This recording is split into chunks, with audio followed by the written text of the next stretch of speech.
Christodoulos Panayiotou is an artist from the island of Cyprus.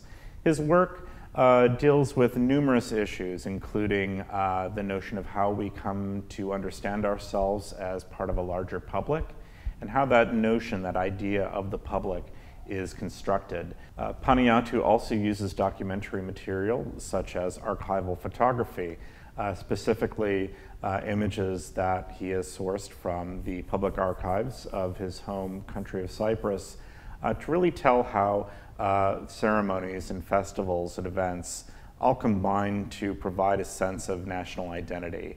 He particularly focused on the time period of 1960 through 1977, the time period immediately after Cyprus gained its independence from the United Kingdom, but a time period that was also marked by the presidency of Archbishop Makarios III. It was really at this time that Cyprus was really gaining a sense of national identity, and he looks at the way that at the documentation not only of official ceremonies and festivals and events, but also of everyday phenomena, and how all of these things come together in order to help create a sense of national identity, of collective understanding of who Cyprus was, who Cypriots identified themselves as, what kind of culture that they identified themselves with. The title of the exhibition, 1001 Days, is kind of a combination of two different things from the literary world. It's a combination of the title of a book from 1965, 1000 Days, which was a chronicle of the Kennedy administration, and 1001 Nights, which is a collection of traditional Middle Eastern folk tales. And Panayiotou, I think, really sees this title as a way to not only create an allusion to his process of kind of revealing all of these hidden stories that we see in photographs, or in looking at one photograph after another photograph after another photograph, being able to sort of pick up on the kind of stories that people tell through the way that they dress, or the objects or effects that the president of a country will have in his office, and the story that tells to people who are coming in to meet with him. It's a series that's really that's divided into sort of 9 different thematic groupings. One of them being the new office, which is the one series that's presented in a very strict chronological order, and it shows the office of the president, Archbishop Makarios III, progressively being, you sort of see it over time, and different decorative effects, different objects start to accumulate in the office. There's a painting of a scene, sort of desert scene from the Middle East. There's Greek vases that begin to appear on the bookshelves.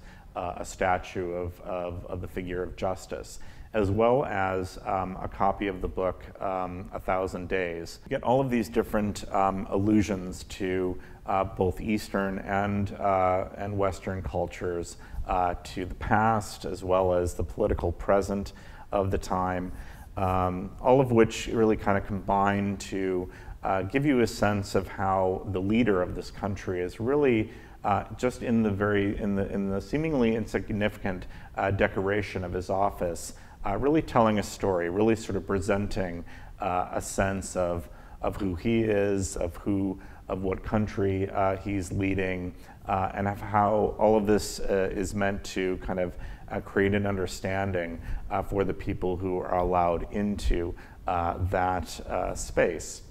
Another series of works looks at the phenomenon of Santa Claus. Santa Claus making different kind of public appearances, and it also joins other photographs and images from different series that look at Christmas displays, not only in Christmas displays in shopping windows, but also the presentation of Christmas lights in the streets of cities in Cyprus. And in doing so, I think Panayiotou is really looking at the way that this new tradition of Christmas begins to take root. Another series as part of this larger photographic body of work is dedicated to the public.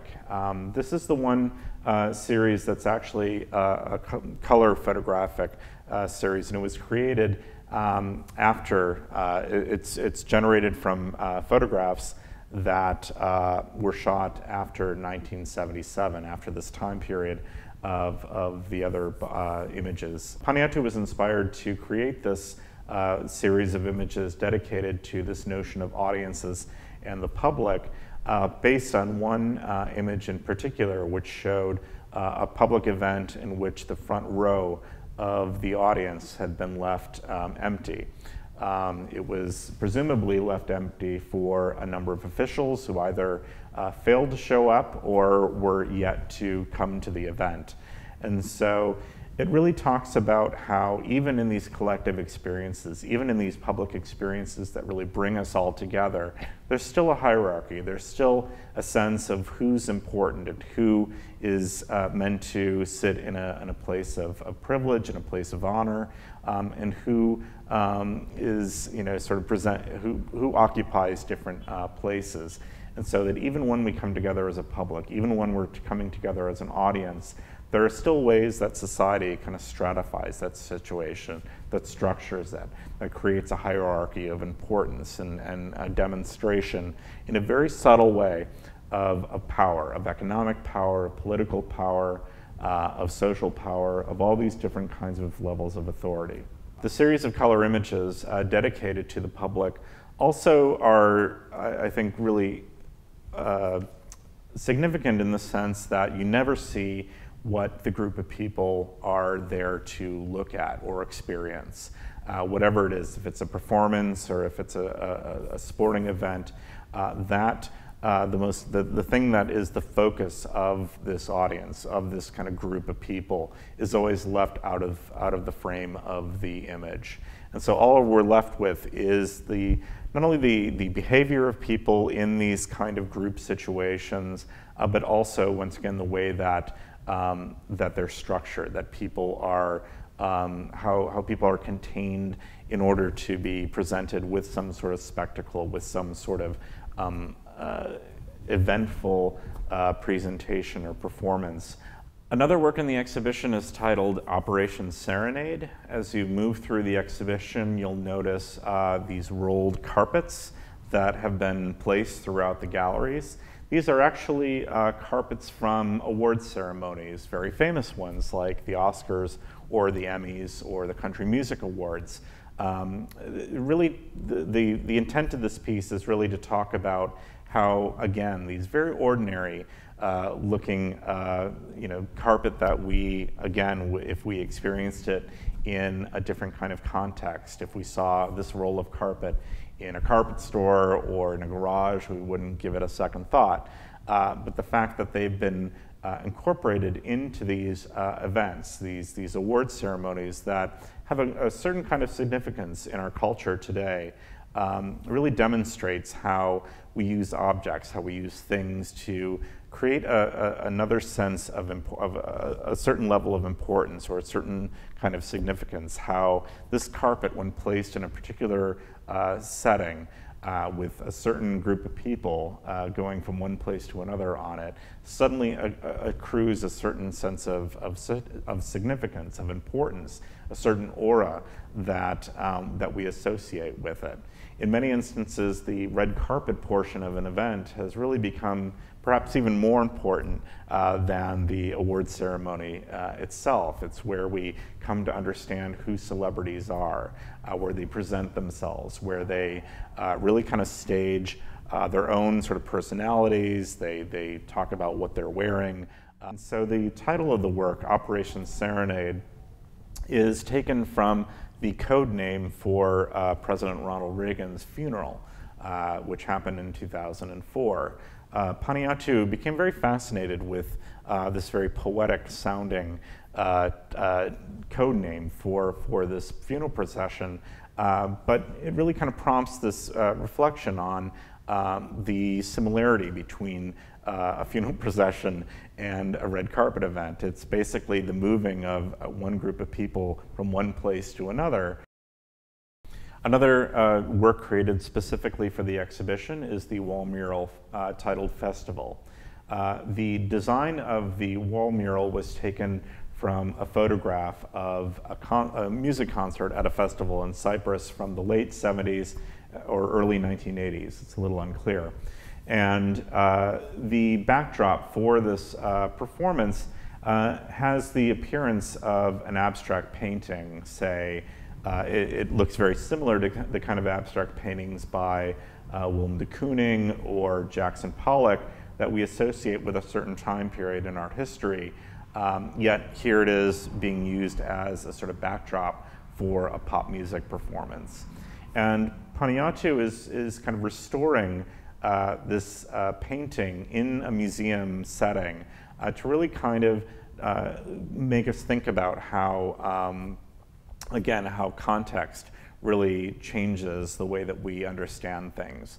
If we were to see this abstract painting, this kind of visual of the abstract painting in the St. Louis Art Museum or in a different kind of capacity, we would understand it very differently than when we see it as the backdrop to a rock and roll concert. It also talks about the way that in popular culture, in the mass media, oftentimes works that have a certain kind of visual style or approach that began as something with a very different intentionality is recontextualized in different ways. So in this case, abstract painting, which when it developed in the through the 20th century, it was really understood as something that was very much an expression of the inner mind or the inner passion or sensibility of an artist. It was very much a sort of expression of themselves. And here, it's being used as, it's being more used as design. It's being something that, is being used as a mere backdrop. It doesn't have any sort of emotion or personal content to it. It's merely used as, merely being appreciated for its color, its form, and as being something that kind of puts us in the mind frame of art.